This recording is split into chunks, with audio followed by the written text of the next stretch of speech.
پیٹ میں حرام کا لقمہ آ گیا تو کہا جاتا ہے کہ 40 دن کی عبادت قبول نہیں ہوتی، حالانکہ ایسا کچھ مسئلہ نہیں ہے کہ اگر پیٹ میں حرام کا لقمہ آئے گا تو 40 دن کی عبادت قبول نہیں ہوگی۔ عبادات اپنی جگہ چلتی رہتی ہیں، اس کی بے برکتی ضرور ظاہر ہوگی، اس کا انکار نہیں ہے۔ اب انہوں نے کہا کہ فرض کر لیں کوئی دار اسلام سے خارج ہو گیا تھا اور پھر وہ اسلام لایا، لیکن جب اسلام لایا تھا اس وقت اس کے پیٹ میں حرام کا لقمہ تھا، تو کیا یہ پیٹ میں حرام کا لقمہ اس کے اسلام میں دوبارہ داخل ہونے کی راہ میں رکاوٹ بنے گا کہ نہیں؟ تو نہیں بنے گا، ٹھیک ہے۔ عبادات کا معاملہ بھی میں نے آپ کو بتا دیا، اور اس سے پیٹ میں موجود چیز سے کوئی تعلق نہیں، ورنہ میں آپ کو سمجھا دیتا ہوں۔ دیکھیں حرام کا لقمہ بھی حرام ہے، آپ کے مثانے میں یا جہاں پر بھی تھوڑا بہت پیشاب موجود ہوتا ہے، اوجڑی کے اندر جانور کے گوبر رہتا ہے، اسی طریقے سے ہمارے جو اندر ہوتا ہے وہ بھی معاملہ رہتا ہے۔ بلڈ جتنا ہمارا سرکولیٹ کر رہا ہے یہ سب حرام ہے، ناپاک چیز ہے اور ہمارے بدن میں سرایت کر رہی ہے، اور اس کو پینا حرام ہوتا ہے خون کو، اس طرح پیشاب حرام ہے۔ تو اس کا مطلب یہ ہوا کہ دیکھیں صرف لقمے کو ہٹا لیں، اس کے علاوہ بھی ہر ایک کے اندر حرام موجود ہے، لیکن نہ عبادات پہ فرق پڑ رہا ہے، نہ اسلام میں داخل ہونے کے راہ میں رکاوٹ ہے۔ تو یہ میں اس لیے عرض کر رہا ہوں کہ اس خیال کو ذہن سے نکالیں، کسی نے غلط آپ کے ذہن میں ڈالا کہ یہ بیچ میں حرام کا لقمہ اسلام میں داخل نہیں ہونے دے گا، ایسا نہیں ہوتا ہے۔ ایک کسی نے کہا کہ مغرب کی اذان کے دوران اگر کوئی لیٹا رہے تو کیا حکم ہے، اور کیا اس اذان کو سن کے فوراً کھڑے ہو جانا چاہیے، اٹھ جانا چاہیے، یعنی اٹھ کے بیٹھ جانا چاہیے؟ دیکھیں یہ مغرب کی اذان کا یہ مسئلہ نہیں ہے، یہ ہر اذان کا ہے کہ اذان کا ادب کرنا چاہیے جتنا آپ سے ہو سکے، ٹھیک ہے نا، جتنا ادب آپ کر سکیں۔ تو جیسے آپ لیٹے ہوئے ہیں تو بیٹھ کے اذان سن لیجئے، اگر آپ کہیں چل رہے ہیں اگر ٹھہر سکتے ہو تو ٹھہر کے اذان سن لیجئے، کم از کم جو قریبی اذان ہے، کیونکہ ہمارے یہاں بہت ساری اذانیں ہوتی ہیں، سب سے قریب جو پہلی اذان آپ کی ہو رہی ہے اس کو آپ اس کا احترام کم از کم کر لیں، تو یہ اچھا ہے۔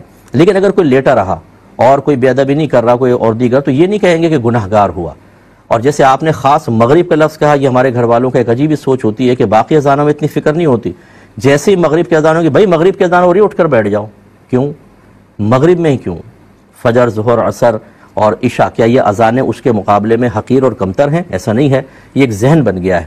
اتنا ضرور ہے کہ میرے آقا صلی اللہ علیہ وسلم نے خاص مغرب کے بارے میں فرمایا کہ جب مغرب کا وقت ہو تو اپنے بچوں کو گھروں میں داخل کر کے اپنے دروازوں کو بند کر دو، کیونکہ اس وقت ایک ایسی مخلوق فضا میں پھیلتی ہے جس کو تم نہیں دیکھ سکتے، جس کی شرح یہ بیان کی کہ جنات مغرب کے ٹائم نکلتے ہیں اور جو شریر قسم کے ہوتے ہیں بعض اوقات مس کر کے بچوں کو چھو کے ان کو نقصان پہنچا سکتے ہیں۔ تو اس لیے نبی کریم صلی اللہ علیہ وسلم نے مغرب کے ٹائم بچوں کو داخل کرنے کا حکم دیا، لیکن یہ اذان کی مخصوص کوئی فضیلت ایسی نہیں ہے کہ اس کا خیال کر کے اس کا احترام کیا جائے، ہر اذان کا ہونا چاہیے۔ جب امام بلند آواز سے قرات کر رہے ہوتے ہیں تو ہم خاموشی سے سن رہے ہوتے ہیں، لیکن جب تیسری اور چوتھی فرض کی امام صاحب پڑھا رہے ہوتے ہیں تو اس میں سری قرات ہوتی ہے، ہم تک نہیں پہنچتی، تو کیا ہم یوں کہہ سکتے ہیں یا اللہ تو رحمان ہے تو رحیم ہے، اس طریقے سے ہم کہیں؟ دیکھیں زبان سے تو آپ نہیں کہہ سکتے، دل ہی دل میں آپ کہیے، بالکل ٹھیک ہے، کیونکہ جب قرات ہو رہی ہو اس وقت خاموش رہنا واجب ہی ہوتا ہے، اگرچہ آپ تک آواز نہیں پہنچ رہی، لیکن لازم بات ہے کہ امام جب حالت قیام میں ہے تو قرات ضرور کر رہے ہوں گے۔ ایسی صورت میں آپ زبان سے کچھ نہیں پڑھیں، دل ہی دل میں پڑھ لیں، کیونکہ اگر آپ زبان سے پڑھیں گے ہر ایک کو تو ویسے یہ تو منع ہی ہے، اور پھر جو برابر میں ہوں گے وہ آپ کے ہونٹ ہلتے ہوئے محسوس کریں گے، کچھ سرسراہٹ سی نکلتی محسوس کریں گے، وہ سمجھیں گے شاید آپ قراءت کر رہے ہیں، اور امام کے پیچھے قراءت کرنا حرام ہوتا ہے۔ خاموشی ہمارے نزدیک واجب ہے فقہ حنفی میں، تو لہٰذا آپ خاموش رہ کے دل میں ذکر الہی کر سکتے ہیں، زبان سے نہ کیجیے۔ ایک بھائی نے کہا کہ اگر کوئی شخص کچھ دن شراب پی کر گیپ کر لے، تھوڑا وقفہ کرے، پھر نماز پڑھ لے اور دعا مانگے، تو کیا دینی لحاظ سے اس کی قبولیت کے امکانات ہوں گے؟ جی بالکل ہوں گے۔ وہ تو اگر نماز شراب پی کے چکا ہے اور نشہ نہیں ہے، وہ اللہ کی بارگاہ میں توبہ کرے، اور نماز فرض ہے وہ تو ادا کرنی پڑے گی اس کو۔ کس نے کہا کہ جب 3-4 دن بعد جب شراب پوری ہضم ہو جائے اچھی طریقے سے پھر آپ عبادت کریں؟ یہ کس نے آپ کو کہا؟ عبادت کی ادائیگی، عبادت کی مقبولیت یہ علیحدہ چیز ہے، شراب پینا علیحدہ چیز ہے۔ بعض لوگ کہتے ہیں کہ جی معدے میں تو شراب پڑی ہے مفتی صاحب، پھر کیسے اس کو نماز پڑھنے کی اجازت دیں؟ دیکھیں حالت نشہ میں منع ہے، لا تقربوا الصلاۃ وانتم سکارا، اللہ تعالیٰ نے فرمایا کہ تم حالت نشے میں نماز کے قریب نہ آؤ۔ اگر نشہ نہیں ہے لیکن شراب پی ہوئی ہے تو پھر کس نے منع کیا ہے؟ اگر آپ کہیں شراب حرام اور ناپاک ہے، ناپاک چیز کے ساتھ نماز، تو آپ کے پورے بدن میں بلڈ ہے، اس کے اندر سارا بلڈ پہلے باہر نکالا کریں پھر نماز پڑھیں، کیونکہ ناپاک ہے، پیشاب اندر ہوتا ہے اور چیزیں ہوتی ہیں، گندگی ہمارے جسم کے اندر ہوتی ہے، تو یہ چیزیں کاؤنٹ نہیں ہوتی۔ جب وہ اندر ہیں تو اس کا مطلب ہے کہ بس وہ اندر ہیں، اس کا حکم باطن کا ہے، اس کا حکم ویسی ہے جیسے آپ کو بلڈ سرکولیٹ کر رہا ہے، حالانکہ وہ ناپاک ہے اور حرام ہے، تو اس لیے اس حالت میں نماز ہو جائے گی، دیر نہیں کرنی چاہیے۔ ایک بھائی نے کویسچن کیا تھا کہ گھر کی پالتو بلی کو صدقے کا گوشت ڈال سکتے ہیں؟ دیکھیں اگر آپ نے کچھ گوشت کو صدقہ کرنے کا ارادہ کیا ہے، اور صدقے کا مطلب ہوتا ہے اللہ تبارک و تعالیٰ کی رضا یا حصول ثواب کے لیے کچھ خرچ کرنا، ٹھیک ہے، یہ بات اوقات ہم گوشت کو یوں سر پہ گھما کے کرتے ہیں، یہ اس گھمانے سے صدقہ نہیں بن جاتا، صدقہ آپ کی نیت سے بنے گا کہ اگر آپ یہ چاہتے ہیں کہ اللہ کے لیے کچھ دے دیں، ثواب کے لیے دیں، چاہے آپ ایک پڑیا دے دیں، کسی کو روٹی دے دیں، یہ سب صدقات میں شامل ہوتے ہیں بہرحال۔ تو اب سب سے پہلے اس میں دیکھا جاتا ہے اگر کوئی انسان مستحق موجود ہے تو اس کو دیں، کیونکہ انسان کا معاملہ علیحدہ ہوتا ہے، جانوروں کے معاملات علیحدہ ہوتے ہیں، انسان کو دینا چاہیے سب سے پہلے۔ اگر انسان نہیں ہے تو پھر آپ اپنے گھر کی پالتو بلی کو بھی وہ گوشت ڈال سکتے ہیں، اس میں کوئی حرج نہیں ہے۔ ایک یہ کہتے ہیں کہ سنا ہے کہ کھانے کے بعد اگر سورہ قریش پڑھ لی جائے تو کھانا کے مضر اثرات انسان تک نہیں پہنچتے۔ دیکھیں یہ حدیث میں تو میرے نظر سے نہیں گزری، لیکن یہ مشہور معروف یہی ہے کہ کھانے سے پہلے پڑھیں، کہ اگر سفلی ہوتا ہے، بعض اوقات سفلی ایسا ہوتا ہے کہ کھانے پہ جادو کرواتے ہیں کہ وہ کھائیں گے تو آپ کے اندر اتر جاتا ہے اور بہت خطرناک ہوتا ہے۔ اگر یہ سورہ قریش کھانے سے پہلے پڑھ لی جائے، کہا یہی جاتا ہے، یہ حدیث میں نے کہیں نہیں پڑھا، معروف یہی ہے، تو اس شخص کے جو کھانے کے مضر اثرات ہوتے ہیں، کوئی جادو کروایا، کوئی سفلی ہے، وہ اثر نہیں پہنچے گا۔ لہٰذا اس کو وثوق کے ساتھ بیان نہ کریں، بس یہ کہیں میں سنا ہے ایسا، عمل کرنے میں حرج بھی نہیں ہے، لیکن اس کو نبی کریم کی طرف منسوب نہ کیا جائے۔ ایک بزرگ نے ابھی یہ کال کی، مجھے بڑا افسوس ہوا، یہ کہتی ہیں میری 2 بیٹیاں تھیں، ایک کی میں نے خود شادی کی اور دوسری نے یونیورسٹی میں کسی سے از خود شادی کر لی ہے، کیا حکم ہوگا؟ دیکھیں پہلی بات تو یہ ہے کہ فقہ حنفی کے روشنی میں، ذرا غور سے میری بات سنیے گا، فقہ حنفی کے روشنی میں ایک لڑکی جو عاقلہ ہو، بالغہ ہو، وہ اپنا نکاح از خود کر سکتی ہے، لیکن اس کی شرط یہ ہے کہ ایسے شخص سے نکاح کر سکتی ہے جو دین کے اعتبار سے، عادات، اطوار، پیشے وغیرہ کے اعتبار سے یا خاندان کے اعتبار سے ان کے والدین کے لیے، ان کے بھائی بہنوں کے لیے باعث شرم و عار نہ ہو۔ اس کو شرعی اصطلاح میں کفو کہتے ہیں، ہم پلہ ہونا، ہم نظیر ہونا۔ تو گویا کہ ایک عاقلہ بالغہ لڑکی کفو میں اپنا نکاح از خود کر سکتی ہے، اسے کوئی روک نہیں سکتا ہے۔ شرعی مسئلہ تو یہی ہے جو میں نے بتایا، کیونکہ میرا فرض ہے کہ میں شرعی مسئلہ بتاؤں، لیکن میں بچیوں کو سمجھاتا ہوں کہ آپ کا از خود قدم اٹھانا، اگر شریعت اگرچہ آپ کو اجازت دیتی بھی ہو، یہ آپ کے لیے نقصان کا باعث بنے گا۔ یونیورسٹی میں داخلہ لے کر لڑکوں کے ساتھ آپ کا اختلاط ہونے سے اگر آپ یہ سمجھتی ہیں کہ آپ مردوں کو سمجھ گئی ہیں، یہ آپ کی بہت بڑی مسٹیک ہے۔ مرد کو سمجھنا بہت مشکل کام ہوتا ہے، جیسے عورت کو سمجھنا بہت مشکل کام ہوتا ہے۔ عورتیں بھی ملمہ کاری کر کے ہوتی ہیں، بناوٹ کر کے، اور لڑکے بھی کم نہیں ہوتے۔ پتہ جب چلتا ہے، جب شادی ہو جاتی ہے، پتہ جب چلتا ہے کہ اللہ نہ کرے خدا نہ خواستہ جب قریب ہو کر زنا ہو جاتا ہے، تب اس کے بعد ان دونوں کی حالتیں دیکھیں اور ان دونوں کے بدلتے ہوئے رویے دیکھیں۔ اس لیے ہم بچیوں کو کہتے ہیں کہ آپ از خود قدم نہ اٹھائیں، ماں باپ کو اعتماد میں لیں، ان کی دعاؤں کے ساتھ رخصت ہوں گی، ساری زندگی سکون سے رہیں گی۔ اور ہمارے اس معاشرے میں، پاکستانی معاشرے کے اندر، اس طرح کا اگر کوئی لڑکی قدم اٹھاتی ہے تو اسے معیوب سمجھا جاتا ہے، برا سمجھا جاتا ہے۔ بعض چیزیں فی نفسی شرعی لحاظ سے جائز ہوتی ہیں، لیکن ہمیں اس میں لوگوں کا بھی خیال کرنا ہوتا ہے کہ اگر لوگ اس پر باتیں کریں گے اور وہ باتیں آپ کے والدین کے لیے باعث شرم و عار بنیں گی تو یہ بھی درست نہیں ہے کہ اپنے والدین کو ایک دائمی دکھ میں مبتلا کرنا۔ اس لیے افضل اور اولیٰ یہ ہے اگر فرض کر لیں ایسی کوئی انڈرسٹینڈنگ پیدا ہو گئی ہے، اپنے ماں باپ کو اعتماد میں لیں اور ان کے ذریعے وہ کام کروائیں، یہ سب سے بیسٹ ہے۔ تو خلاصہ کلام یہ ہے کہ حضور آپ کی صاحبزادی کو اب دیکھنا ہوگا کہ وہ کفو میں نکاح کیا ہے کہ غیر کفو میں کیا ہے۔ اگر تو ایسے لڑکے سے کر لیا جو آپ کے لیے باعث شرم و عار نہیں ہے، تو آج کل کے دور کے اعتبار سے جو فقہ حنفی کا فتویٰ دیا جاتا ہے، یعنی وہ قول کہ جو لوگوں کے سامنے پیش کرنا ہے، وہ یہ کہ غیر کفو میں لڑکی کا نکاح ہوگا ہی نہیں، لہٰذا اس کو ختم کرنا واجب ہے۔ تو اس لیے اگر لڑکی نے ایسا کیا ہے اور وہ سن رہی ہیں تو اس کو سوچنا چاہیے۔ لیکن اس میں ایک مسئلہ یہ ہے کہ اگر آپ نے منع نہیں کیا، مثلا اس نے نکاح کر لیا، آپ نے نکاح ختم نہیں کیا، آپ نے کوئی قدم نہیں اٹھایا، حتیٰ کہ ان کا جسمانی تعلق قائم ہو گیا، بچی پریگننٹ ہو گئی، اب اس کو ختم کروانا یہ فتنہ ہی فتنہ ہے بہت بڑا، اس لیے کہ اس کا پھر بچہ ضائع کروائیں گے۔ یہ لوگ ایسے ہوتے ہیں، 4 ماہ کا ایک خاتون کا مسئلہ آیا ہمارے پاس، 4 ماہ کا حمل اس کا ضائع کروایا، اس نے خود شادی کی تھی اور 2 گواہوں کی موجودگی میں کی تھی، اور پھر اس لڑکی کا نکاح 3 بچوں کے باپ سے کر دیا گیا۔ یہ بھی ہماری شریعت اجازت نہیں دیتی کہ اگر کسی نے غلطی کر لی ہے تو آپ کہیں کہ چلو ٹھیک ہے تم غلطی کو نبھاؤ، زیادہ یہ کر لیں کہ اس کی وجہ سے منفی اثرات خاندان پر مرتب ہو رہے ہیں تو آپ اس سے فی الحال میل جول ترک کر دیں۔ لیکن یہ کیا کام کیا کہ آپ نے ایک بچے کو ہلاک کیا، 4 ماہ کے بعد بچے کے اندر روح پھونک دی جاتی ہے اللہ کی طرف سے، اور یہ ختم کرنا ایک انسان کے قتل کی مثل ہے۔ اور اس کے بعد جب آپ بچے کو واپس لے آئیں گے اور وہ بات مشہور ہو چکی ہوگی، لازم بات ہے کہ اس کا نارمل تو نکاح نہیں ہو سکتا، پھر ایسی ہوگا 4 بچوں کے باپ سے 2 بچوں کے باپ سے آدھا بال ہے سر پہ آدھے نہیں ہیں، اس شخص سے ادھیڑ عمر یا اوور ایج شخص سے نکاح کر رہے ہوں گے، اس کے بعد تو اس بچے کی زندگی تباہ ہو گئی۔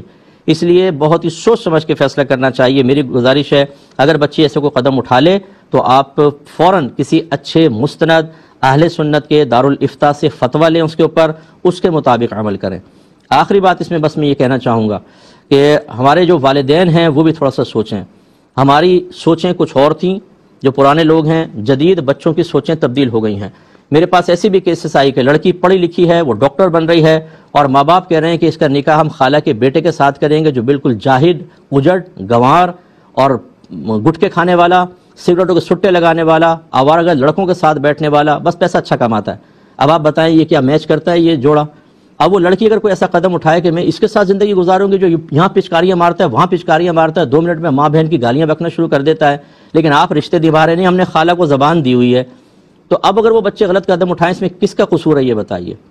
اس میں والدین کا قصور ہے نا۔ آپ بھی تو بچوں کی مینٹلٹی کو سمجھیں، ان کی کیمسٹری کو میں اپنی کیمسٹری کے ساتھ میچ کریں، انہیں پیار سے، محبت سے، اعتماد سے ان کو لے کے چلیں۔ اگر آپ سمجھتے ہیں کہ وہاں ہم نکاح کرنا بچی کے لیے بہتر ہے تو اس کو پھر دلائل سے سمجھائیں، اور اگر بچی کہتی ہے میں نے فلاں نکاح کرنا ہے تو دلائل سے بتائیں کہ وہ غلط ہے تمہارے لیے، پھر کام بنے گا۔ ہم یہ ٹھونسا ٹھانسی کی معاملہ کرتے ہیں کہ خود والدین بعض اوقات نہ اللہ کے نبی کی ماننا چاہتے ہیں نہ اللہ کی ماننا چاہتے ہیں، ہم کریں گے شادی تمہاری جہاں ہم فیصلہ کر لیں۔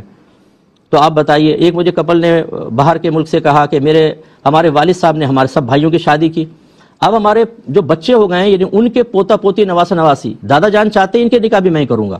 وہ کہتے ہیں اب یہ نئے دور کے بچے ہیں وہ ایسے غلط میچ کر رہے ہیں، اس کا تمہارا اس کے ساتھ ہوگا، اس کا اس کے ساتھ ہوگا، فیصلہ کر دیا۔ نہ بچوں کے ذہن بن رہے ہیں، نہ وہ ایک دوسرے کے ساتھ رہنا چاہتے ہیں، لڑکا اس کے ساتھ نہیں چاہتا، لڑکی اس کے ساتھ نہیں چاہتی، لیکن دادا جان نے اعلان کر دیا ہے کہ میں نے جو کہہ دیا وہ کرنا ہوگا۔ یہ کیا چیز ہے؟ یہ غلط ہے، اس پہ ذرا توجہ فرمائیں۔ کہ ایک بچی ہیں، وہ بہو ہیں کسی کی، انہوں نے ایک کویشچن کیا کہ میرے سسر ہیں، وہ غالباً فالج وغیرہ ہے، بستر پہ ہوتے ہیں اور پیمپر ہے ان کا، وہ چینج کرنا ہوتا ہے، تو شاید ان کی پہلے ساس کرتی ہوں گی لیکن اب ساس بھی بیمار ہو گئیں، تو اب یہ بچی ان کے پیمپر وغیرہ چینج کرتی ہے۔ تو کسی سے انہوں نے مسئلہ پوچھا تو ان کو کسی خاتون نے یہ بتایا کہ آپ یہ پیمپر چینج نہیں کر سکتی، وہ نامحرم ہے، ستر نہیں دیکھ سکتی ہیں آپ، تو انہوں نے وہ پیمپر چینج کرنا چھوڑ دیا۔ تو شوہر نے، ان کے بچی کے شوہر نے یہ کہا کہ میں تمہیں حکم دے رہا ہوں نا تو میرا حکم پورا کرو اور یہ پیمپر چینج کرو، کیا حکم شرع ہوگا؟ دیکھیں، سب سے پہلے یاد رکھیں کہ بہو اور سسر آپس میں محرم ہوتے ہیں اور یہ حرمت ابدیہ ہے، ایسے ہی ساس اور داماد آپس میں محارم ہو جاتے ہیں اور یہ حرمت بھی ابدی ہے۔ ابدی کا مطلب ایک دفعہ ساس اور داماد ہو گئے تو ان کا آپس میں، چاہے یہ بیوی کو طلاق بھی دے دے یہ لڑکا، اس کی ماں سے کبھی نکاح نہیں ہو سکتا۔ ایسے اگر شوہر طلاق دے دے تو لڑکی اپنے سسر سے کبھی بھی نکاح نہیں کر سکتی۔ تو پہلی بات تو یہ کہ وہ نامحرم نہیں ہے بلکہ محارم میں سے ہیں۔ یہ الگ بات ہے کہ یہ بالواسطہ محارم ہوتے ہیں، بلا واسطہ نہیں۔ والد صاحب اگر ہوتے لڑکی کے، وہ تو کسی واسطے کے بغیر محرم تھے، لیکن سسر شوہر کے واسطے سے ان کا محرم بنا ہے، لیکن ہے بہرحال محرم۔ پہلی بات تو یہ۔ دوسری بات یہ ہے کہ مرد کا ستر عورت نہ ہی دیکھے تو بہتر ہے، زوجہ دیکھ سکتی ہے، اس کے لیے تو پرابلم نہیں ہے، تو وہ صفائی کرتی زیادہ بہتر تھا۔ لیکن اب صورتحال یہ ہے کہ ان کی اپنی یعنی ان کے ساس بیمار ہو گئی ہیں۔ دوسری یہ ہے کہ کوئی نرس، کوئی ایسا میل نرس رکھ لیا جائے کہ جو چلیں وہ آ کے صفائی کر لے، اس کو تھوڑا بہت پیسہ دے دیا جائے، تو یہ اگر کر سکتے ہیں، افورڈ کر سکتے ہیں تو پھر میل نرس رکھیں گے کہ وہ آ کر صفائی وغیرہ کر جائے، بہو نہیں کرے۔ تیسری چیز یہ ہے کہ جب تک چلیں شوہر باہر ہے اس کی ہم کوئی صورت دیکھتے ہیں، لیکن اگر فرض کر لیں شوہر گھر میں یعنی سگا بیٹا گھر میں ہے تو بیٹے کو اپنے والد صاحب کا پیمپر بدلنا چاہیے، نہ کہ وہ اپنی زوجہ کو حکم دے۔ اور یاد رکھیں کہ جسمانی تعلق قائم کرنے کے لیے اگر شوہر بیوی کو بلائے تو بیوی کے لیے شوہر کی اطاعت کرنا واجب ہے۔ مطلقاً یہ حکم نہیں ہے کہ بیوی پہ شوہر کا ہر حکم ماننا واجب ہے، یہ اچھی طرح یاد رکھیں۔ یہ بعض لوگ غلط فہمی میں ہوتے ہیں کہ شوہر کا ہر حکم ماننا واجب ہے، ہر نہیں، جسمانی تعلق کے اعتبار سے واجب ہوتا ہے۔ اس پہ وعید آئی ہے کہ اگر عورت نہ مانے بلا عذر تو گناہگار ہوگی، اس لیے اس میں وجوب کا درجہ رکھا۔ باقی کے اندر یہ ضرور ہے کہ اگر یہ بیوی سمجھتی ہے کہ میں اس بات کو کہنا نہیں مانوں گی اور شوہر کی دل آزاری ہوگی تو وہ اطاعت کر لے، لیکن اسی وقت ہوگا کہ جب خلاف شرع کام کا حکم نہ دے، اور اسی طرح لڑکی کے لیے بہت ہی ضرر کی بات نہ ہو۔ مثلا شوہر کہے پورے محلے کے کپڑے تجھے دھونے میں حکم دے رہا ہوں، اب وہ تو بیچاری مر جائے گی، تو اس وقت اطاعت واجب نہیں ہوگی۔ ایسے اگر شوہر عام پولائٹلی کہتا ہے چائے تو بنا دو اور ہنسی مذاق میں ہی ہے، بیوی کہتے ہیں ابھی میں نہیں بنا رہی، موڈ نہیں، اور شوہر نے کہا کوئی بات نہیں، تو گناہگار نہیں ہوگی کہ جی حکم کیوں نہیں مانا۔ اس لیے یہاں پہ یہ شوہر کا کہنا کہ میں تمہیں حکم دے رہا ہوں کرو، آپ کا تو حکم یہاں چلتا ہی نہیں ہے۔ بہو پہ واجب کوئی ہے کہ سسر کی صفائی کرے، بیٹے پہ واجب ہے، آپ گھر آ گئے تو آپ کو صفائی کرنی چاہیے۔ آپ والد کی صفائی نہیں کرنا چاہتے، بیوی کو آپ استعمال کر رہے ہیں، کیوں کر رہے ہیں آپ؟ باپ تو آپ کے ہیں، والد تو آپ کے ہیں، آپ کو خدمت کر کے جنت حاصل کرنی چاہیے، بیوی پہ آپ کیوں زور دے رہے ہیں؟ ان تمام کے بعد اب یہاں پر آ جائیے کہ اگر فرض کر لیں افورڈ نہیں کر سکتے، شوہر باہر ہے، وہ بیچارے آلودگی کے اندر ہیں، گندگی کے اندر ہیں، تو بہو کر سکتی ہے کہ نہیں؟ تو یاد رکھیں ضرورتاً کر سکتی ہے۔ وہ گلفس وغیرہ پہن لے، ہاتھ پہ یہ آتے ہیں جو ڈاکٹرز کے ملتے ہیں، بازار سے لے لیں ایک ڈبہ، ہاتھ پہ چڑھائیں آرام سے، ہاتھ بھی آلودہ نہیں ہوں گے، اور براہ راست جسم ٹچ کرنے پر جو ایک فیلنگ ایک کیفیت ہوتی ہے وہ بھی نہیں ہوگی۔ اور اس کے بعد جو ہے وہ ان کا پیمپر چینج کریں، حتی الامکان ستر پہ نگاہ نہ پڑے کوشش کریں، لیکن پاسبل تو نہیں ہے، اس کی گنجائش نکلے گی۔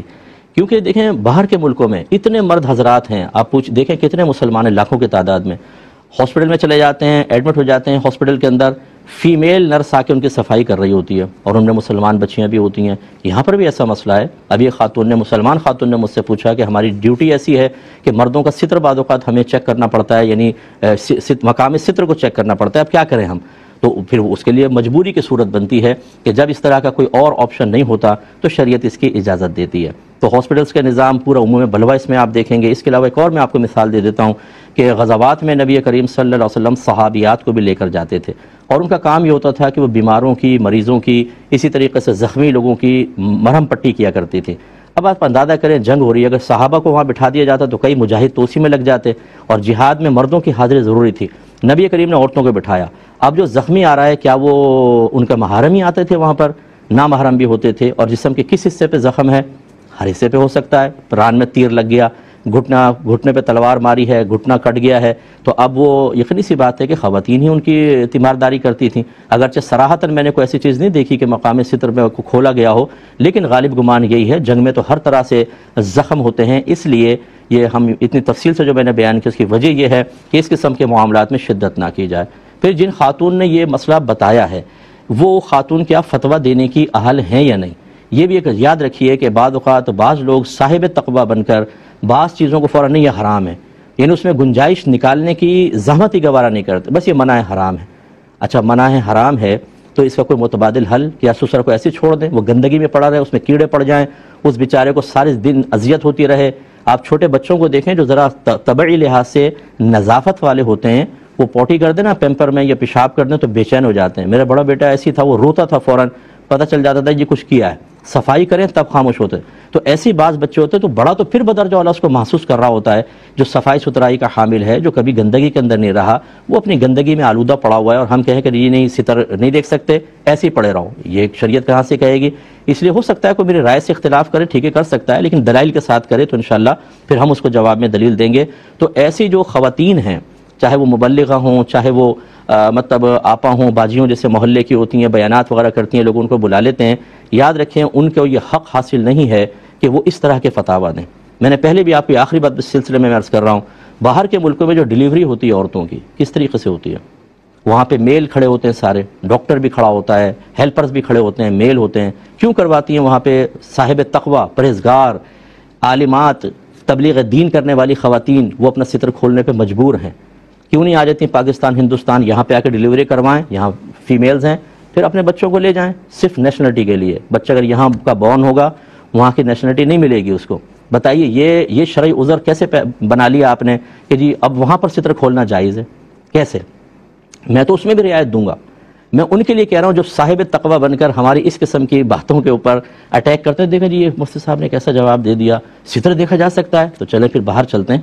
آئیے دیکھیں وہاں پہ کتنے بڑے بڑے مبلغین، عالم ہاسپٹل میں جاتے ہیں، اور فیمیل نرسیں ان کی خدمتیں کر رہی ہوتی ہیں، ان کے ستر ان کے سامنے کھلتے ہیں، اور وہ ان کی صفائیاں کر رہی ہوتی ہیں۔ آپ کو اگر نہیں معلوم تو خدا را فتویٰ نہ دیں، اس کے لیے عرف پر گہری نظر رکھنا بہت ضروری ہوتا ہے۔ یہ جو محلے میں کام کرنے والی ہوتی ہیں ان کو تو یہ نہیں پتہ ہوگا کہ پاکستان کی سیاست میں کیا ہو رہا ہے، پاکستان کا اس وقت کیا دیوالیہ نکل رہا ہے، آپ سوال کر کے دیکھ لیں۔ جو اتنے اپنے عرف سے، اپنے ماحول سے غافل ہیں، انہیں کیا پتہ کہ ہمیں کس طرح مسائل کے اندر کہاں پہ آسانی دینی ہے، کہاں پہ سختی کرنی ہے۔ اس لیے کوئی برا نہ مانے، اگر کوئی بہن تبلیغ کرتی ہیں آپ کریں، لیکن اپنے لیول کی تبلیغ کریں۔ یہ اجتہادی صورتحال میں کلام کرنا آپ کے بس کی بات نہیں ہے۔ نہ وہ حضرات جو بہار شریعت پڑھ کر فتوے دینے شروع کر دیتے ہیں، آپ کے لیے بھی صحیح نہیں ہے۔ عرف بدلتا ہے، مسائل بدلتے ہیں، یاد رکھیں۔ میں نے کتنے لوگوں کو دیکھا غلط مسئلہ بیان کر رہے ہیں جی بہار شریعت میں لکھا ہوا ہے، حالانکہ عرف بدل چکا ہے، عموم بلوہ ہو چکا ہے۔ اسباب ستہ یہاں موجود ہے جو بہار شریعت میں لکھے ہوئے مسئلے میں تبدیلی کا تقاضا کر رہے ہیں۔ اور اعلیٰ حضرت امام اہل سنت رضی اللہ تعالیٰ عنہ نے فرمایا کہ جو عالم فتویٰ دیتے ہوئے اپنے عرف کو، لوگوں کی طبیعت اور کیفیات کو مد نظر نہ رکھے وہ یا تو ظالم ہوگا یا گناہ گار ہوگا، کیونکہ ایسا آپ سخت مسئلہ بیان کر دیں گے جس میں شریعت چاہتی ہے کہ موجودہ دور کے تقاضے کے اعتبار سے رعایت ملے، آپ تقوی کا جھنڈا اٹھا کے لوگوں کو سخت ترین مسائل بتا کر ان کی زندگیاں تنگ کریں، انہیں دین سے بدزن کریں یا دین کے خلاف بغاوت پر ابھار دیں، یہ دین کی خدمت نہیں ہوتی ہے۔ تو ہم سے ناراض نہ ہوں، اگر آپ ڈیبیٹ کرنا چاہتے ہیں اس پہ موسٹ ویلکم، میں حاضر ہوں، گفتگو کرتے ہیں انشاءاللہ بیٹھ کر اس پہ بات کرتے ہیں، اگر میں غلطی پر ہوں تو مجھے سمجھا دیجیے آپ، لیکن عموماً ایسا ہوگا نہیں انشاءاللہ عز و جل۔ میں جو بات کہتا ہوں بالکل شرعی تقاضے کے مطابق اور سوچ سمجھ کے کہتا ہوں، اس لیے اس کا خیال رکھا جائے۔ ایک یہ کہتے ہیں کہ کیا بیوی شوہر کی مرضی کے بغیر گھر کا سامان اپنے میکے میں دے سکتی ہے؟ دیکھیں اس میں چند صورتیں ہوتی ہیں۔ پہلی بات یہ کہ شوہر بعض اوقات بیوی کو تحفتاً چیز دے دیتا ہے تو وہ مالکہ ہو جاتی ہے، اب شوہر اس کو نہیں روک سکتا، وہ جس کو چاہے دے، دینا چاہے دے دے۔ ہاں مستحب ہے کہ شوہر کو انفارم کر دے، اجازت لے لے، چلو شوہر کی دلجوئی ہو جائے گی کہ مجھ سے پوچھ کر ہی دیا ہے، لیکن جب عورت کی اپنی ملکیت کا مال ہوتا ہے تو وہ کسی کو بھی دے سکتی ہے، اس میں شوہر کی اجازت لینا واجب نہیں ہے۔ یہ جو بعض شوہر حضرات کہتے ہیں، ضمناً بات آ گئی تو میں کہہ رہا ہوں، بیوی کما کر لاتی ہے تنخواہ، کہتے ہیں ادھر تو میرا حق ہے اس کے اوپر، آپ کا کہاں سے حق آ گیا؟ ثابت کریں ذرا کہ آپ کا حق ہے۔ یعنی ایک صاحب نے مجھے بتایا کہ شوہر نے کہا کہ چونکہ میں نے تجھے جاب کی اجازت دی ہے اس لیے سیلری مجھے دے، کیونکہ میں نے اپنا وقت تجھے دے دیا ہے، ورنہ میں تجھے منع کر دیتا کہ نہ جاؤ۔ یہ بھی غلط چیز ہے۔ جو عورت کی ملکیت میں چیز آتی ہے وہ اس کی بالکل کلی مختار ہے، وہ چاہے تو شوہر کو دے چاہے تو میکے میں دے، کر سکتی ہے۔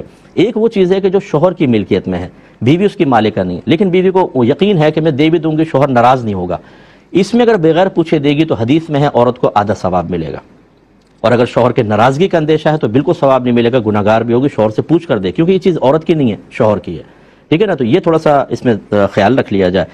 یہ کہتے ہیں کہ ایک ایسا ادارہ ہے جس میں لون ویریفیکیشن کا کام ہوتا ہے کہ مطلب ہاں بھی ان کو لون دے دیں، یہ ویریفیکیشن ہوتی ہے، اس ادارے میں کام کرنا کیسا ہے؟ دیکھیں ایسے ادارہ جس میں سود کے بارے میں لینا ہو دینا ہو، ویریفیکیشن کرنی ہو، ایسے ادارے میں جاب کرنا بالکل جائز نہیں ہے، یہ غلط ہے، یا کوئی اور جاب تلاش کرنی چاہیے۔ اس میں کوئی گنجائش ہو تو پھر ہم آپ کو بتا دیتے ہیں، یہاں گنجائش نہیں ہے۔